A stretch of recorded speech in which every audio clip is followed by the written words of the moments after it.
Wait tiger, நீ யாருக்கும் prove பண்ணணும்னு அவசியம் இல்ல. That's it. விக்ரம் சார், இன்னைக்கு கரிகாலனுக்கு வந்த டவுட் நாளைக்கு வேற யாரோ ஒருத்தருக்கு வரதுக்கு முன்னாடி நான் யாருன்னு நிரூபிக்கிறேன். சர்வாவின் இந்த கம்பீரமான பேச்சு விக்ரமுக்கு சர்வாவின் அப்பா ராஜனை நினைவூட்டியது. அதோடு இதன் பிறகு நடப்பதெல்லாம் கடவுளின் செயல் என பெருமூச்சு விட்டார் விக்ரம். இதை கேட்டுக்கொண்டிருந்த கரிகாலனுக்கு கோபம் தலைக்கேறியது. அடுத்து 1 மணி நேரத்தில் கரிகாலனுக்கு சொந்தமான பிரம்மாண்ட பாக்ஸிங் ரூம் சர்வா வந்து நிற்க, அங்கு ஆஜானு பாகுவாக ஊரே பயந்து நடுங்கும் கரிகாலன் பாக்ஸிங் ரிங்குக்குள் வந்து நின்றார். பவுன்சர்களை விக்ரம் வெளியில் இருக்க சொல்லிவிட்டு ரிங்கிற்குள் சர்வா, கரிகாலன் மற்றும் விக்ரம் மட்டுமே அங்கிருந்தனர். ஏய் சர்வா, நல்லா யோசிச்சுக்கோ. இது வரைக்கும் இந்த ரிங்ல நான் தோத்ததே இல்ல. ஏன்னா இது வரைக்கும் நீங்க ராஜனோட மக என்ன ஃபேஸ் பண்ணதில்ல. விக்ரம், நீ யார் மேல பெட் பண்ண போற? என் மேலையா இல்ல அவன் மேலையா? இது என்ன கேள்வி? நான் எப்பவும் ராஜன் பக்கம்தான், சர்வா மேலதான். விக்ரம், உன்னோட இந்த புலிக்குட்டி இப்போ என்கிட்ட அடி வாங்கி எப்படி பூனைக்குட்டியா மாறி ஓட போகுதுன்னு பாரு. பாக்ஸிங் ரிங்கிற்குள் கரிகாலனை தலை முதல் கால் வரை பார்த்துவிட்டு இவர் கூட சண்டை போடுறது கஷ்டம்தான் போலையே என்று சர்வா யோசிக்க, பாக்ஸிங் பெல் அடித்து சண்டை துவங்கி வைக்கப்பட்டது. சட்டென கரிகாலன் தனது முதல் அடியை டமார் என்று சர்வாவின் தலையில் அடிக்க சர்வாவுக்கு தலை சுற்றியது. அந்த மயக்கத்தில் டைகர், உன்னோட கடைசி மூச்சு வர சண்டை விட்டுடா என்று சிறுவயதில் அவனது அப்பா ராஜனின் வார்த்தைகள் எதிரொலித்தன. விக்ரம், இவனா நம்மள வழி நடத்த போறான். நான் தான் சொன்னேன்ல, எவனோ ரோட்ல போறவன் நான் தான் டைகர்னு சொல்லிட்டு வந்தா அதை நம்புறதுக்கு நான் என்ன முட்டாளா? கமான். அடுத்து கரிகாலன் சர்வாவின் முகத்தில் குத்த, அதில் சுதாரித்துக் கொண்டு சர்வா தப்பித்து முறைத்து நின்றான். அடுத்து கரிகாலன் அடிக்க வர சர்வா அதை லாவகமாக எதிர்கொண்டு பதிலுக்கு கரிகாலன் முகத்தில் ஒரு குத்து விட்டான். அதை பார்த்து விக்ரம் ஆச்சரியமானார். அடுத்து சர்வாவின் ஒவ்வொரு அசைவும் விக்ரம் மற்றும் கரிகாலனுக்கு சர்வாவின் தந்தை ராஜனை நினைவூட்டினர். அப்பொழுது விக்ரம், கரிகாலா, சர்வா கிட்ட அடி வாங்காம இந்த சண்டையில தோத்துட்டேன்னு ஒத்துக்கோ. இதை நான் யார்கிட்டயும் சொல்ல மாட்டேன். விக்ரமின் பேச்சு கரிகாலனுக்கு எரிச்சல் ஊட்ட வெறியில் மீண்டும் சர்வாவை அடிக்க போனார். ஆனால் கரிகாலனின் அடியை சர்வா லாவகமாக எதிர்கொண்டு அவருடைய வயிற்றில் குத்த கரிகாலன் கதிகலங்கி போனார். மேலும் அடுத்த சில வினாடிகளில் சர்வாவின் லெப்ட் ரைட் என விரல வைக்கும் அடியால் கரிகாலன் கீழே நிலை தடுமாறி விழுந்தார். அதன் பின் சர்வா கெத்தாக நிற்க கரிகாலன் எழ முடியாமல் தடுமாறினார். அப்பொழுது விக்ரமை பார்த்து கரிகாலன், விக்ரம், உனக்கு இப்ப சந்தோஷமா இருக்குமே? ஏய் சர்வா, நீ யாருக்கிட்ட கத்துக்கிட்ட? எங்க வாதியார்கிட்ட தான். சரி, என் கூட இன்னைக்கு நீ பார்ட்டி பண்ற. மொத்த செலவும் என்னோடது. கரிகாலா, இப்படி எல்லாம் கேட்க கூடாது. டைகர் சார் என் கூட பார்ட்டி பண்றீங்களான்னு மரியாதையா கேட்கணும். டைகர் சார் என் கூட பார்ட்டி பண்றீங்களா? ஓகேவா விக்ரம்? ரைட். சொல்லு விதிகா.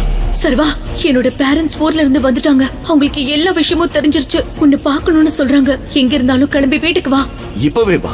அதுக்கு எதுக்கு நீ ஷாக் ஆகுற? நீ பண்ணதுக்கு அனுபவி. சார், என் மாமனார் மாமியார பார்க்க போறேன். என்னால உங்க கூட இன்னைக்கு ஜாயின் பண்ணிக்க முடியாது. சர்வா, உனக்கு கல்யாணம் ஆயிடுச்சா? இத பத்தி நீ சொல்லவே இல்லையே. அது ஒரு பெரிய கதை. நான் இன்னொரு நாள் சொல்றேன் கரிகாலன். டைகர், எல்லாம் ஓகே தானே? அப்போ சூர்யா கிட்ட நீ வந்துட்டேன்னு சொல்லிடுறேன். இப்போதைக்கு சர்வா திரும்ப வந்துட்டாருன்னு சொல்ல வேண்டாம். சூர்யா எப்பவும் போல பண்றத பண்ணட்டும். ஓகே, நான் கிளம்புறேன். விக்ரம் சார், புது வேலை பத்தி சொல்லியிருந்தானே, ஞாபகம் இருக்குல்ல? டோன்ட் வரி, உன் வேலை முடிஞ்சிடும். இருவரிடமும் கை குலுக்கி விட்டு சர்வா கார் புக் செய்ய போக, அப்பொழுது விக்ரம் ஒரு கிஃப்ட் பாக்ஸை சர்வாவிடம் கொடுத்து, இதுல எக்ஸ்பென்சிவ் விஸ்கி இருக்கு. உன் மாமனார் கிட்ட இதை கொடு, ரொம்ப சந்தோஷப்படுவாரு. Thanks sir. நாங்க தான் தேங்க்ஸ் சொல்லணும் சர்வா. எங்க நம்பிக்கையை காப்பாத்துனதுக்கு ரொம்ப நன்றி. See you. ஏய் கரிகாலா, இன்னும் ரிங்குக்குள்ளே இருக்க போறியா? வா போலாம். சர்வா காரில் வேதிகாவின் வீட்டிற்கு வந்ததும் நீண்ட மூச்சை இழுத்துக்கொண்டு உள்ளே செல்ல அவனையும் மீறி லேசாக வேர்த்தது. உள்ளே ஹாலில் வேதிகாவின் அம்மா அம்பிகாவும் அவளுடைய அப்பா குணசேகரனும் அமர்ந்திருக்க சர்வா அவர்களிடம், வணக்கம் ஆண்டி. ஹாய் அங்கிள், உங்களுக்காக வாங்கிட்டு வந்தேன். வாவ், எக்ஸ்பென்சிவ் கிஃப்டா இருக்கும் போல. நல்ல ஸ்மெல். நீயும் ஸ்மெல் பண்ணு. நீங்க வேற. எனக்கு என்னமோ இவன் இந்த பாட்டில திருடிட்டு வந்துட்டானோன்னு தோணுது. இவனை பார்த்தா இதெல்லாம் காசு கொடுத்து வாங்குற ஆள் மாதிரியா இருக்கா? இப்போ இதெல்லாம் கொண்டு வந்து என் குடும்பத்தோட அப்படியே ஒட்டிக்கலான்னு பாக்குறியா? நான் எதையும் திருடிட்டும் வரல. யாரையும் காக்கா பிடிக்கணும்னு அவசியமும் இல்ல. ஓ அப்படியா? அப்போ என் பொண்ணு கூட நடந்ததுக்கு பேர் என்ன? இதெல்லாம் நீ பண்றது என் பொண்ணு உன்னை நம்புவானு தானே? அண்ணக்காவடியா இருக்க நீ எங்க? மகாராணி மாதிரி இருக்க என் பொண்ணு எங்க? சர்வாவின் வாழ்க்கையை புரட்டி போட்ட அந்த இரவை பற்றி சர்வா யோசிக்க ஆரம்பித்தான். யார் என்று தெரியாத வேதிகாவின் அறையில் அரைகுறை ஆடையுடன் சர்வா மாட்டிக்கொண்டான். அங்கு எப்படி வந்தான் என இப்பொழுது வரை சர்வாவுக்கு தெரியாது. இது பற்றி சொன்னால் யாரும் சர்வாவை நம்ப தயாராக இல்லை. நிர்கதியாக அவமானப்பட்டு நின்றார். வாயை திறந்து சொல்லு, எதுக்கு என் பொண்ணை ஏமாத்த பாக்குற? Ambika, cool down. சர்வா, நீயும் உட்காரு. நடந்த எல்லா விஷயத்தையும் கேள்விப்பட்டோம். அன்னைக்கு என்ன நடந்துச்சுன்னு என் பொண்ணுக்கும் தெரியல. உன்கிட்ட இருந்து எந்த பதிலும் இல்ல. தப்ப சரி பண்ண முடியாது. சோ பெரியவர் முடிவு பண்ணபடி நீங்க 2 பேரும் சேர்ந்து வாழ்றதா கரெக்ட். யாருமே இல்லாத தனக்கு வேதிகா எதிர்பாராமல் கிடைத்த இந்த உறவை தக்க வைத்துக் கொள்ள வேண்டுமென முடிவெடுத்து விட்டான் சர்வா. அதோடு தான் மிகப்பெரிய கேங்ஸ்டர் கூட்டத்தின் தலைவன் டைகர் என்ற ரகசியமும் இங்கே இருக்கும் யாருக்கும் தெரிந்துவிடக் கூடாது என்பதில் தீர்க்கமாக இருந்தவன் எந்த சூழ்நிலையிலும் நிதானம் இழந்துவிடக் கூடாது என்று மனதிற்குள் உறுதி எடுத்துக் கொண்டான். நீ என்ன வேலை பாக்குற சர்வா? நான் ஃபுட் டெலிவரி பாயா ஒர்க் பண்ணிட்டு இருந்தாங்க. ஆனா இன்னைக்கு அந்த வேலையும் போயிடுச்சு என்று சர்வா சொல்ல அம்பிகா கோபமாக சர்வாவை பார்த்தாள்.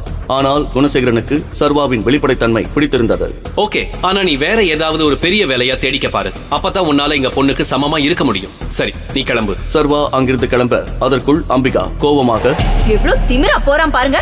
மனசுல ஓவர் கான்பிடன்ஸ். பாக்கெட்ல 10 ரூபாய் இல்ல, இதுல ஏதோ காட்டுக்கே டைகர்னு நினைப்பு. இவனுக்கெல்லாம் எவன் வேலை தருவான்? யாரும் எனக்கு வேலை தர மாட்டேன்னு சொல்ல போறதில்ல. எனக்கு ஏத்த வேலை நிச்சயமா கிடைக்கும். சோ என்ன நினைச்சு ரொம்ப கவலைப்படாதீங்க. இவன் திமிர பாத்தீங்களா? சர்வா கோபத்தை காட்டாமல் பொறுமையாக, அப்போ எனக்கு ஒரு வேலை கிடைச்சிருச்சுன்னா உங்க பொண்ணை கல்யாணம் பண்றதுக்கு தகுதியானவன்னு ஒத்துப்பீங்களா ஆண்டி? எனக்கு நம்பிக்கை இருக்கு. உங்களுக்கு? பாரு எவ்வளவு கான்பிடென்ட்டா இருக்கா. இந்த வெட்டி பேச்சு கொண்டு குறைச்சல் இல்ல. நாங்க வேலைக்கு போகணும்னு சொன்னதும் கிடைச்ச ஏதாவது ஒரு வேலைக்கு போயிடலான்னு தப்பு கணக்கு போடாத. இன்னைக்கே கூட கார் கழுவுற வேலையோ இல்ல சூப்பர் மார்க்கெட்ல பில் போடுற வேலையோ ஈஸியா கிடைச்சிடும். ஆனா நாங்க சொல்றது என் பொண்ணை கல்யாணம் பண்ணி கொடுக்க ஒரு அந்தஸ்தான வேலை. அத உன்னால ஒரே நாள்ல கண்டுபிடிக்க முடியாது என்று அம்பிகா சொன்னதை கேட்டு சர்வா மெதுவாக சிரித்தான். சர்வா யார்? அவனுக்கு பின் மர்மம் பற்றி அம்பிகாவுக்கு தெரியாது. சர்வா சிரித்துக் கொண்டே வேதிகா இருக்கும் ரூமிற்கு சென்று அவள் ரூமின் கதவை தட்ட வேதிகா வெளியே வந்து பார்த்தாள். என்ன? நைட் லேட் ஆயிடுச்சு. இப்ப என்னால என் வீட்டுக்கு போக முடியாது. இங்க படுக்க எனக்கு ஒரு இடம் வேணும். அதுக்கா? நீ தானே உன் பேரண்ட்ஸை பார்க்க வர சொன்ன. அப்போ நீ தான் இடம் கொடுக்கணும். ஹலோ, மறுபடியும் உன்னை ரூம்குள்ள விடுவேன்னு நினைச்சியா? அப்போ நான் எங்க போவேன்? நீ எங்கேயோ போ, என்னமோ பண்ணு. இப்ப கால் எடுக்கல, காலை உடைச்சிருவேன். முதலில் வேதிகா சொன்னதுக்கு எதிராக சர்வா தன் காலை வைத்து கதவை தடுத்து நிறுத்தினான். பின் வேதிகா ரூம் கதவை வேகமாக திரும்ப மூட, அப்பொழுது கால் அடிபடாமல் இருக்க காலை எடுத்தார். கதவை வேகமாக மூடிவிட்டு வேதிகா, வேலைக்காரங்களுக்குன்னு ஒரு தகுதி இருக்கு, போய் ஸ்டோர் ரூம்ல இருக்கிற வழியை பாரு. வேதிகாவின் இந்த பேச்சை கேட்டு எதுவும் செய்ய முடியாமல் சர்வா சோகத்தில் மூழ்கினார். அடுத்து நடக்கப் போவது என்ன? வேதிகாவை திருமணம் செய்வானா சர்வா? வேதிகாவின் வீட்டில் சர்வா தனது மரியாதையை மீட்பானா?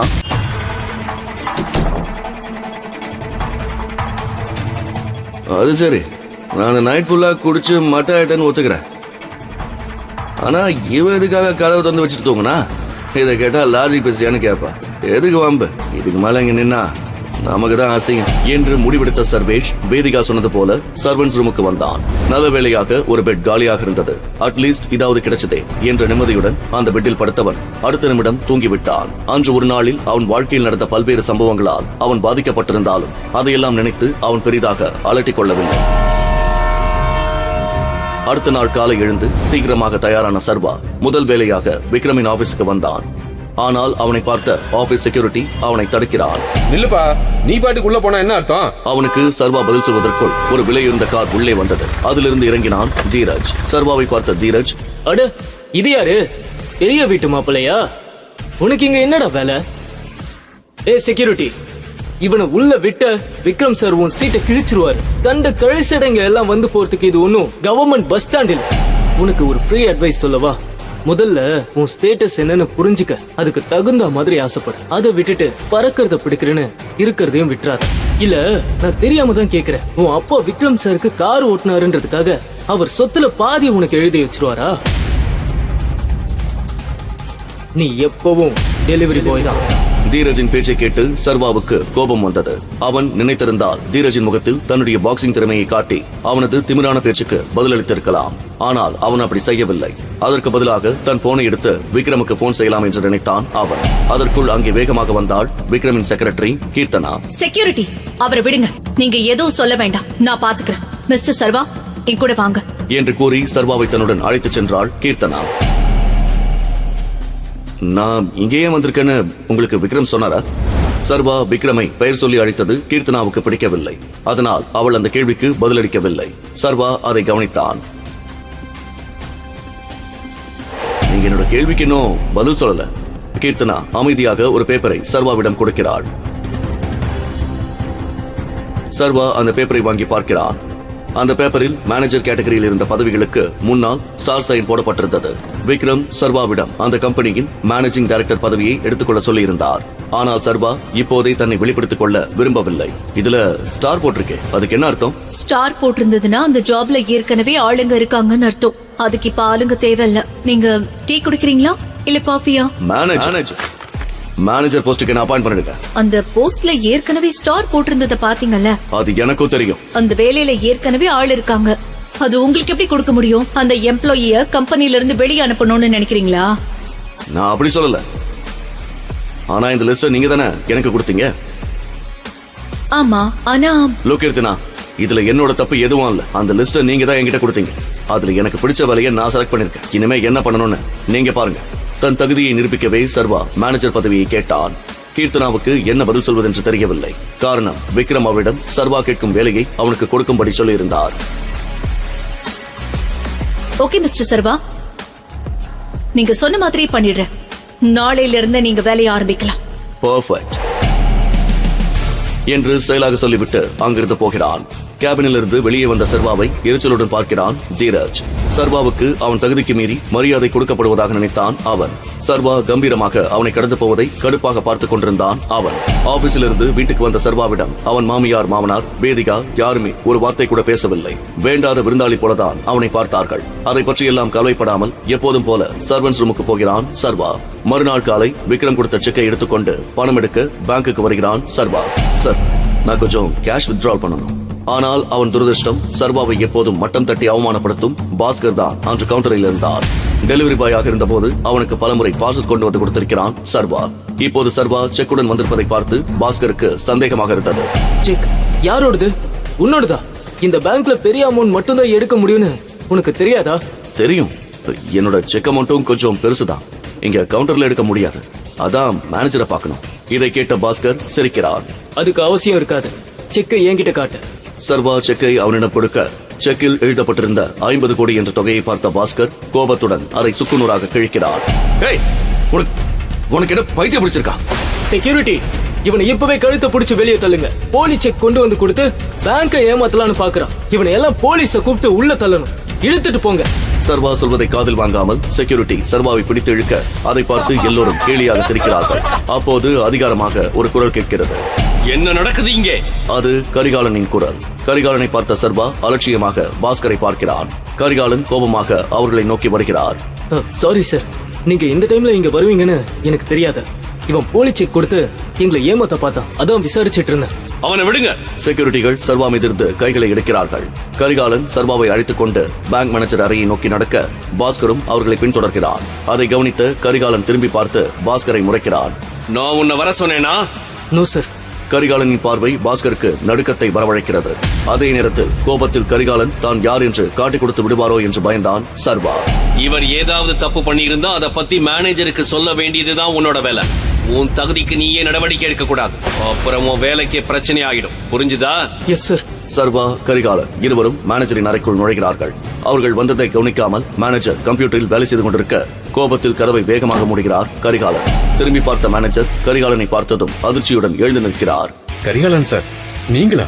ஏதாவது நான் என்ன கூப்பிட்டுருக்கலாமே. ப்ளீஸ் உட்காருங்க. சர்வா, கரிகாலன் இருவரும் அவருக்கு எதிரே அமர்கிறார்கள். அவர் எதிரே நின்று கொண்டே பணிவாக பேசுகிறார் மேனேஜர்.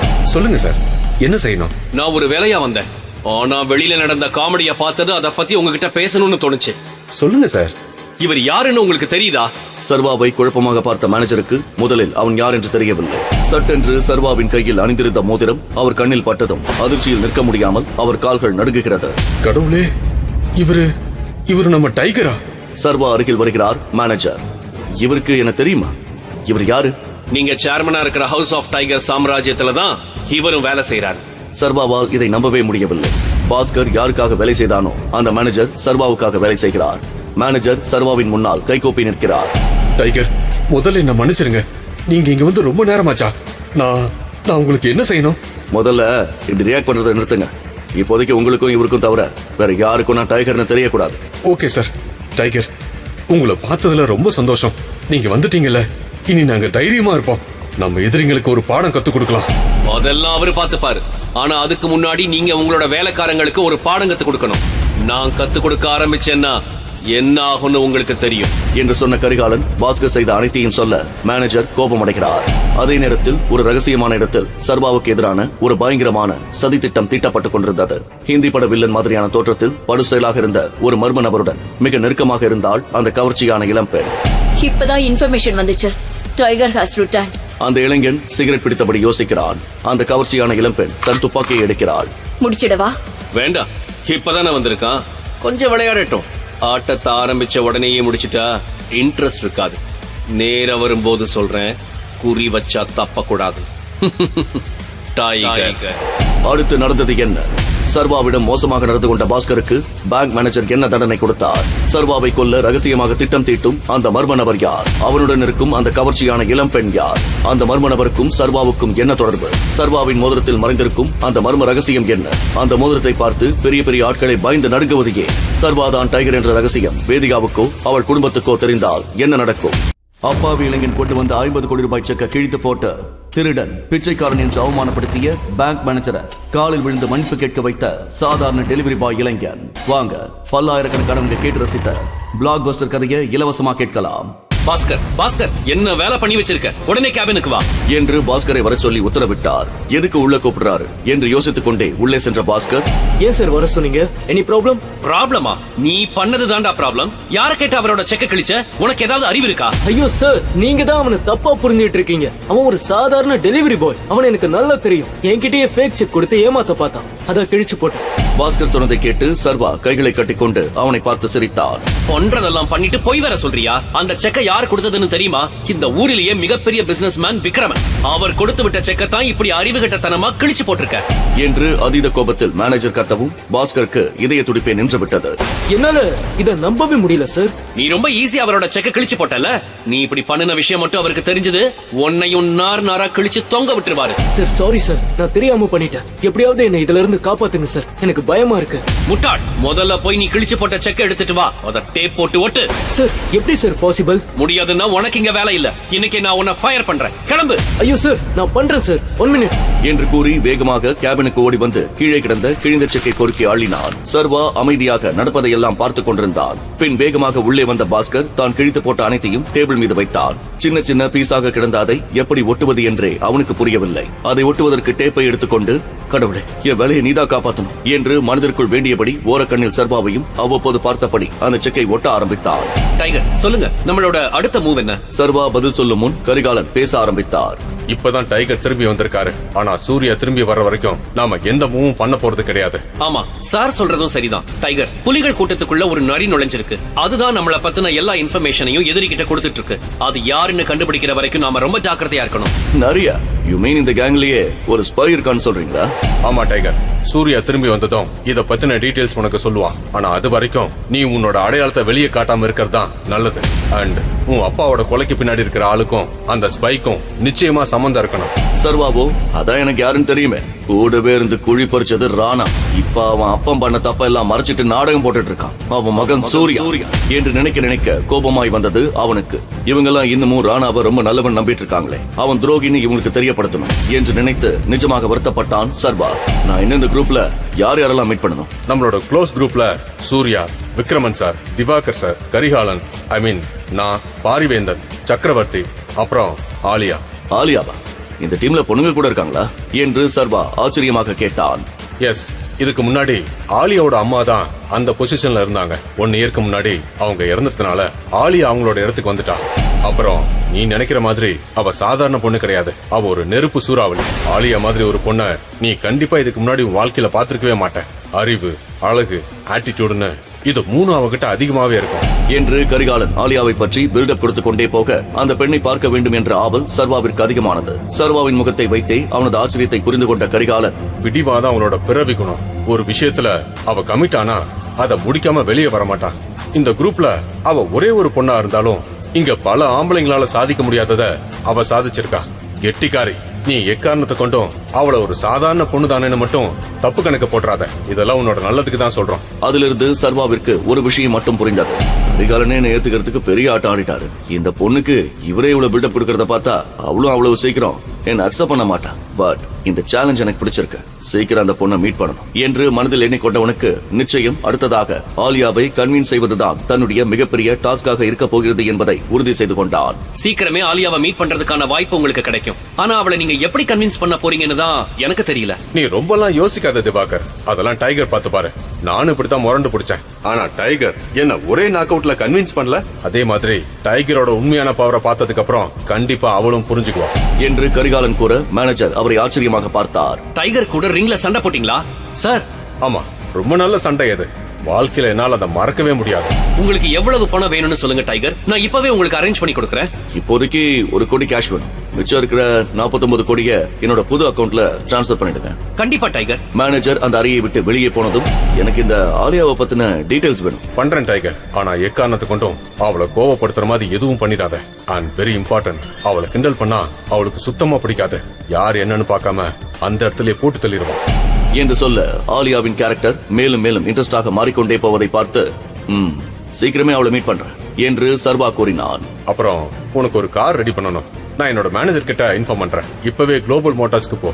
அங்க உனக்கு ஒரு புது கார் வெயிட் பண்ணிட்டு இருக்கோம். இப்போதைக்கு நான் பணத்தை செட்டில் பண்ணிடுறேன். ஆனா நீ பழையபடி பொசிஷனுக்கு வந்ததும் அது எனக்கு டபுள் மடங்கா கொடுத்தரணும் என்று சொல்ல சர்வா சிரித்து விட்டான்.